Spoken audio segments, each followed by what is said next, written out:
EDC 17 और 16 ECM में आने वाली एक कॉमन प्रॉब्लम के बारे में आपसे बात करेंगे। जैसे मेरे पास EDC 17 का एक ECM आया हुआ है। इस तरह का ECM 1109 ट्रक, वर्ना फ्लूडिक, i20 डीजल, कोडा और अदर मॉडल्स के अंदर आते हैं। तो इसमें एक बहुत ही कॉमन फॉल्ट है जो कि इंजेक्टर सेक्शन से रिलेटेड है। आइए मैं आपको पहले फॉल्ट दिखा देता हूँ।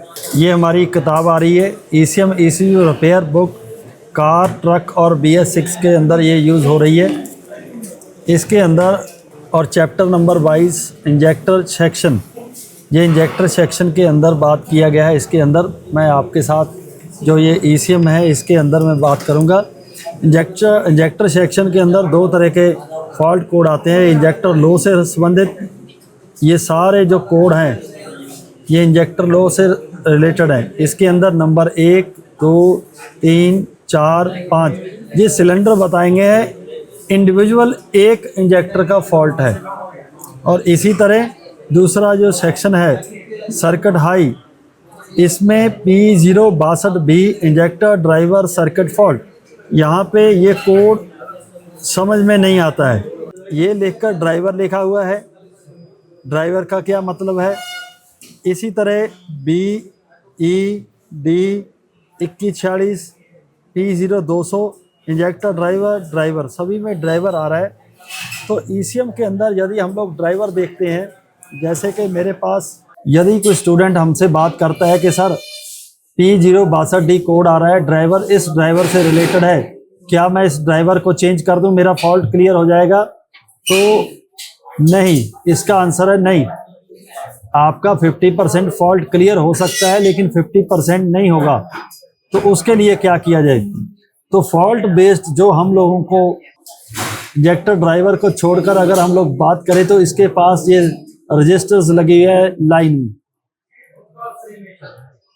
तो ये रजिस्टर्स में से कोई एक रजिस्टर फॉल्टी हो जाएगी तो हमें P062D जो कि आप लोग स्क्रीन पे देख सकते हो वो फॉल्ट मिलेगा। ये फॉल्ट हाई साइड से रिलेटेड मिलेगा। लेकिन ये एक हमारा प्रैक्टिकल एक्सपीरियंस हो गया। अगर स्टूडेंट्स इन रेजिस्टेंस को चेक करके फिर भी उसको फॉल्ट नहीं मिलता है तो क्या करे? तो उसमें हम लोग दूसरा अपना एक्सपीरियंस बताते हैं कि ECM के अंदर हमारे पास 0 से लेके 100 ओम की रेजिस्टेंस जो मिलती हैं उनको चेक किया जाए और चेंज किया जाए, तो इस तरह हमारा फॉल्ट क्लियर होगा। एक दूसरी बात, अब हम लोग कंसेप्ट बेस्ड ट्रेनिंग की बात करते हैं कि ये फॉल्ट कोड आने का कारण क्या है, स्टूडेंट्स को काम कैसे करना चाहिए। सबसे पहले अगर हमारे पास फॉल्ट कोड आ रहा है, जैसे मैं आपको दिखा रहा हूं दोबारा, सपोज कीजिए हमारे पास फॉल्ट कोई भी इनमें से आएगा, वर्ना फ्लूडिक और होंडाई या इस तरह जो EDC 17 ECM है उनमें इस तरह के फॉल्ट देखे जाते हैं। P062B E62D इनमें से कोई भी कोड आता है, सबसे पहले ये सर्किट हाई से संबंधित फॉल्ट है।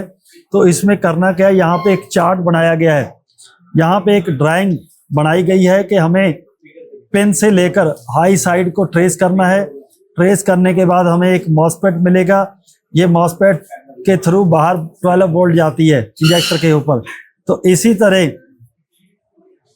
इस मॉसफेट के पैरेलल में एक रजिस्टर लगी मिलेगी। ये रजिस्टर मोस्टली फॉल्टी हो जाती है। इसके बाद जब हम लोग ट्रेस करते हैं तो हमें इस तरह की एक रजिस्टर मिलेगी, IC मिलेगा, फिर इंजेक्टर ड्राइवर IC मिलेगा। ये EDC 16 का है। 17 के अंदर फॉर्मूला यही है लेकिन कंपोनेंट्स की लोकेशन चेंज हो जाती है। तो कंसेप्ट बेस्ड ट्रेनिंग में फॉर्मूला यही काम करेगा, ट्रेस इसी तरह करना है, कंपोनेंट्स आगे पीछे लगे मिलेंगे। तो अब मैं बात करता हूँ, डाइट्स हैं, डबल डाइट यहाँ पे यूज किया गया है। अगर यहाँ पे देखा जाए तो यहाँ भी लिखा हुआ है हाई साइड डाइट्स। यह डाइट्स इंजेक्टर को वोल्टेज देने के लिए लगे होते हैं। 6 नंबर पिन मॉसफेट से आने वाली 12 वोल्ट सप्लाई डायोड से होकर इंजेक्टर के ऊपर जाती है। ये डबल डायोड है, इसी में से सप्लाई बाहर जा रही है। यह 2 डायोड्स ECM के अंदर लगे होते हैं और देखा गया है कि 4 इंजेक्टर के लिए एक भी डाइड एक डाइड भी लगा हो सकता है। 6 इंजेक्टर के लिए 3 भी लगे होते हैं, हो सकते हैं। अगर हम ट्रक की बात करें, इंजन ऊपर लगे 4 इंजेक्टर को ईसीएम में से 2 भागों में बांट दिया गया है। जैसे 1 और 3 इंजेक्टर को एक डाइड में से वोल्टेज दी जाती है और 4 और 2 इंजेक्टर को एक डाइड में से सप्लाई दी जाती है। अगर ये 2 डाइड में से एक भी डाइड हमारा फॉल्टी हो गया तो P062D कोड हमारे पास आएगा, जैसे कि आप लोगों को यहाँ पे मैं दिखा रहा हूँ।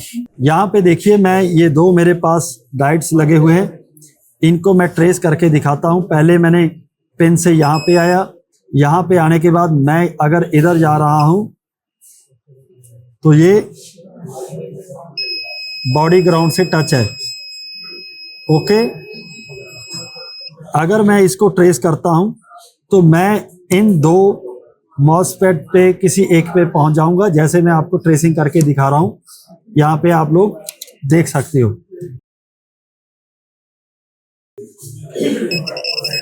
मैं इस मॉसफेट पे आ गया।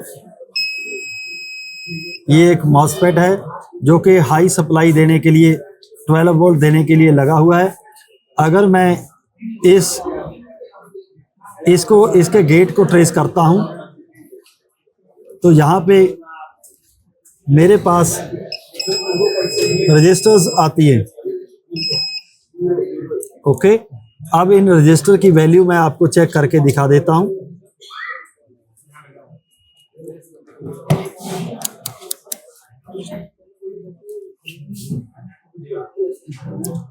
$45 किलो। अब दूसरा मेरे साथ मैं एक रजिस्टर को चेक करने के लिए मैच करूंगा दूसरे 45। ओके, अब मैं दूसरी रजिस्टर चेक करूंगा। ये तकरीबन 0 से लेकर 100 ओम की रेंज में आती है। यहाँ पे मेरे पास वैल्यू नहीं आ रही है और दूसरी रजिस्टर में मैं चेक करता हूं तो मेरे पास 46 ओम वैल्यू आ रही है। इसका मतलब मेरी ये रजिस्टर फॉल्टी हो चुकी है, रॉन्ग वैल्यू दे रही है। ये रजिस्टर मेरी फॉल्टी हो चुकी है। अब ये है कंसेप्ट बेस्ड ट्रेनिंग के मैंने कंसेप्ट को समझा कि मेरा फॉल्ट लो साइड का है, हाई साइड का है। हाई साइड के मैं डबल डाइड को ट्रेस करूंगा और मैं अगर यहाँ पे पहुंचा तो मेरे पास एक रजिस्टर फॉल्टी मिली। इस रजिस्टर को पार करते हुए हम लोग इंजेक्टर ड्राइवर में आ जाते हैं। ये देखिए, इंजेक्टर ड्राइवर में आ गए। हमने इस डाइड को, इस लेग को ट्रेस किया। इसको ट्रेस करने के बाद हम लोग पहुंच गए यहाँ पे।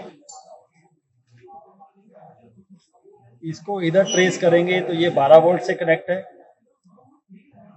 इसको फिर तीसरा लेग हमारे पास ये बचा, इसका गेट ट्रेस किया। इसके आगे ये 46 किलो ओम की रजिस्टर लगी है। इससे ये एक सर्किट गया इस रजिस्टर में। ये रजिस्टर हमारी 46 ओम की है।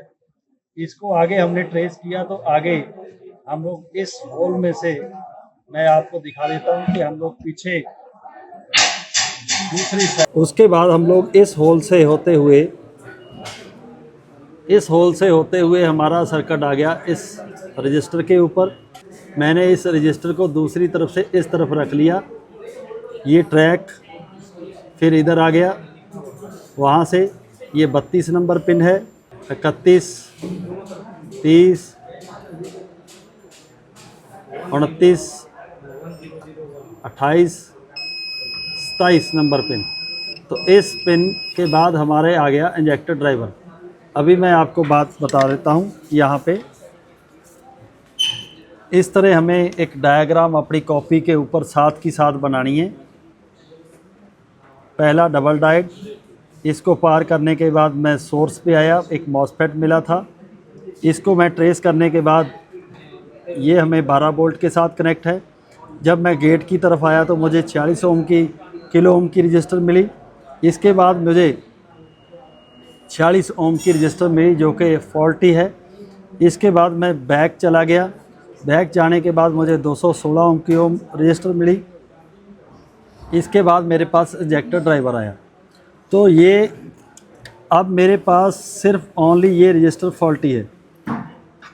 इसके कारण इंजेक्टर ड्राइवर का फॉल्ट मुझे मिल रहा है, जिसमें P062B इंजेक्टर ड्राइवर सर्किट। तो ऐसा क्यों है? बात ये है कि ये मेरे पास कोड आया, इसकी कोई भी ऐसी डेफिनेशन नहीं है कि मैं ड्राइवर को चेंज करूं या किसी कंपोनेंट को चेंज करूं। जब हमारे इस तरह के सर्किट में देखा गया है कि जब हमारे पास इस तरह का फॉल्ट कोड आता है तो इंजेक्टर ड्राइवर में किसी भी लेग के साथ लगी कोई एक रजिस्टर की वैल्यू आउट हो जाए, चाहे वो ये है, ये है, ये है, कोई भी कंपोनेंट, ये कंपोनेंट, ये कंपोनेंट, मतलब इसमें 6 कंपोनेंट मैंने लिख कर दिखाए। 6 में से यदि कोई एक कंपोनेंट भी फॉल्टी हो जाएगा तो कोड यही आएगा। अब इस आईसी में कितनी पिनें हैं? इस आईसी में 64 पिनें हैं। इसमें जो बॉडी ग्राउंड की पिनें हैं उनको लेस कर देते हैं। मैं अप्रॉक्सीमेटली यहाँ पे 24 पिनें लिख देता हूँ, मैं लेस कर देता हूँ, इससे ज़्यादा है। तो मेरे पास पीछे कितनी पिनें बच गई? 40। अब बात ये है कि स्टूडेंट समझते हैं कि ये कोड आया, इसमें से कौन सा कंपोनेंट फॉल्टी है। ये ड्राइवर का कोड है। ड्राइवर कोड के अंदर यदि 40 इसमें 64 पिनें हैं, 64 पिनों में से किसी एक पिन का सर्किट अगर फॉल्टी हो गया, 40 पिनों में से किसी एक लेग के आगे लगी रजिस्टर फॉल्टी हो जाए तो कोड अपने पास एक ही आएगा। ऐसा क्यों? ऐसा इसलिए है क्योंकि कंपनियों ने हमें ECM बना दिए, लेकिन रिपेयर करने के लिए मना कर दिया कि ये रिपेयर होंगे। हम लोग इनको रिपेयर कर रहे हैं, कोई एक रजिस्टर चेंज करके, ड्राइवर चेंज करके, तो हम उसकी पेमेंट ले रहे हैं। कंपनियां ये चाहती हैं कि इसको रिपेयर ना किया जाए। तो जब ऐसी कंडीशन होती है तो स्टूडेंट्स जो ट्रेनिंग लेते हैं उनके पास यही सबसे बड़ी दिक्कत होती है कि मैं इतने कंपोनेंट्स में से कौन सा कंपोनेंट चेंज करूं।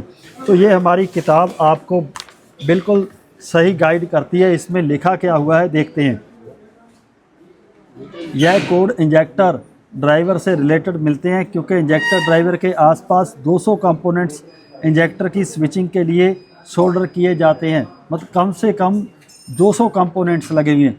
इन 200 कंपोनेंट्स में से किसी एक कंपोनेंट में फॉल्ट पड़ने पर ऊपर दिए गए 14 कोड में से कोई एक कोड आ सकता है। कितने कोड? यहाँ पे देखिए 8 ये हो गए, और 1 2 3 4 5 6 8 और 6 14 कोड। अगर हम लोग हाई साइड को मान लिया जाए तो हमारे पास 6 कोड्स आते हैं। पिनें कितनी है? 40 पिनें। और 40 पिनों में कितने कंपोनेंट्स लगे हुए हैं? 200। अगर कोई इफेक्टिव ट्रेनिंग लेना चाहता है या इस तरह के फॉल्ट को क्लियर करना चाहता है तो हमें इस आईसी की 40 पिनों के आगे किस तरह की रजिस्टर लगी हुई है, वो रजिस्टर फॉल्टी हो सकती है, नहीं हो सकती, ये ट्रेसिंग करके अपने पास लिखना पड़ेगा ये डाटा। तो इस तरह आज हमारा जो विषय था कि इंजेक्टर ड्राइवर के बारे में लिखा हुआ है फॉल्ट कोड के अंदर, इंजेक्टर ड्राइवर चेंज करने के बाद ये फॉल्ट कोड क्लियर हो जाएगा। इसका आंसर है नो। जब तक हम लोग कंसेप्ट बेस्ड ट्रेनिंग को नहीं करेंगे तब तक इस तरह के फॉल्ट कोड क्लियर नहीं होंगे। आसान काम होता है एक स्टूडेंट के लिए अगर हम लोग उनको बोल दें कि भाई इनमें से एक रजिस्टर चेक कर लेना, वो फॉल्टी मिलती है मोस्टली, तुम्हारा काम हो जाएगा। ऐसा नहीं होगा। अगर आप इफेक्टिव काम करना चाहते हो कि आपके हाथ से ECM रिपेयर हो जाए तो टोटल ये कंपोनेंट्स आपको चेक करने पड़ेंगे। 40 पिनों के आगे कितने कंपोनेंट्स लगे हुए हैं, इनकी वैल्यू कितनी है, ये आपके पास नोट होना चाहिए। तो इस तरह इंजेक्टर ड्राइवर से रिलेटेड 14 कोड्स के ऊपर काम कर सकते हैं और हमारा ECM रिपेयर हो सकता है और आपको किसी की हेल्प की ज़रूरत नहीं पड़ेगी। ठीक है। अब मुद्दे की बात यह है कि 40 कोड हमारे पास होने चाहिए थे, कंपनियों ने हमें सिर्फ कितने कोड, ये मैंने ज़्यादा कोड लिखे हुए हैं कंपनी, जैसे 4 सिलेंडर है 4 कोड ये आ गए और 3 कोड ये आ गए, 7 कोड पे हमें काम ख़त्म कर दिया गया है। जबकि एक आईसी से रिलेटेड 40 फॉल्ट कोड लिख कर देते कि 1 नंबर पिन का, जैसे इसमें होना क्या चाहिए था, 1 नंबर पिन का कोड अलग, 2 नंबर पिन का कोड अलग, 3 नंबर पिन का कोड अलग, 4 नंबर पिन का कोड अलग, 5 नंबर पिन का कोड अलग होना इस तरीके से चाहिए था। कोड हमें कंपनियों ने बहुत कम दिए, इसीलिए जब कोई नए टेक्नीशियन या स्टूडेंट्स काम स्टार्ट करते हैं तो वो कंसेप्ट बेस्ड ट्रेनिंग को ना लेते हुए वो ये कहते हैं कि हमें सर कोई एक कंपोनेंट बता दो जिसको चेंज करने के बाद हमारा ईसीएम रिपेयर हो जाए। इसी तरह मैं आपको इस इंजेक्टर ड्राइवर की 2 नंबर पिन की बात करता हूँ। इस पे इस एनपीसी से होते हुए 5 वोल्ट इन होती है इस आईसी के अंदर। अगर ये वोल्टेज यहाँ से ना आए, इस कैपेसिटर से 5 वोल्टेज कहाँ पे जा रही है, आईसी की 2 नंबर पिन के ऊपर। अगर ये वोल्टेज, ये आईसी ऑन ना हो तब भी हमें फॉल्ट कोड में ये कोड मिलेंगे, जैसे कि मैं आपको स्क्रीन यहाँ पे दिखा रहा हूँ। ये टोटल कोड्स आपको मिलेंगे। ओके, तो इस तरह हम लोग ये कहना कि इस कोड का एक कंपोनेंट बता दिया जाए, वो एक बहुत ही वो फॉल्ट बेस्ड ट्रेनिंग है जो कि एक अच्छी नहीं होती है। अगर हमारे पास किसी कंपनी का व्हीकल आ जाए, चाहे वो ट्रक का हो, अर्थ मूविंग मशीन हो, BMW हो, मर्सिडीज़ हो, अदर वॉल्वो ट्रक्स, कार्स, कोई भी किसी भी तरह का ईसीएम हो, उस ईसीएम के अंदर एक इंजेक्टर सेक्शन होगा। अगर इंजेक्टर सेक्शन में हाई वोल्टेज से रिलेटेड फॉल्ट कोड आ रहा है तो आपको हाई साइड के डायोड्स को ट्रेस करना स्टार्ट करना है। सबसे पहले आपको फॉल्ट मिलेगा, अगर नहीं फॉल्ट मिल रहा है तो 0 से 100 ओम की रजिस्टर्स को चेक कर सकते हो। नहीं फॉल्ट मिल रहा है तो 40 पिनों को आपको ट्रेस करना है, तब जाकर ये फॉल्ट आपका क्लियर होगा और उसके बाद हम लोग इंजेक्टर ड्राइवर चेंज करते हैं। इस तरह जब हमारे पास अनुभव हो जाता है तो हम लोग बहुत ही आसानी से फॉल्टी होने वाले कंपोनेंट्स को पहचान करने लग जाते हैं और बहुत ही कम समय में ईसीएम को रिपेयर कर सकते हैं। लेकिन यदि आप एक नए टेक्नीशियन हो, आपने नया काम स्टार्ट करना है, आप एक स्टूडेंट हो, अगर आप इस लाइन में आना चाहते हो तो आपके लिए इस तरह एक ट्रेसिंग के ज़रिए फॉल्ट को पकड़ना ही बेहतर होता है। Okay, thank you.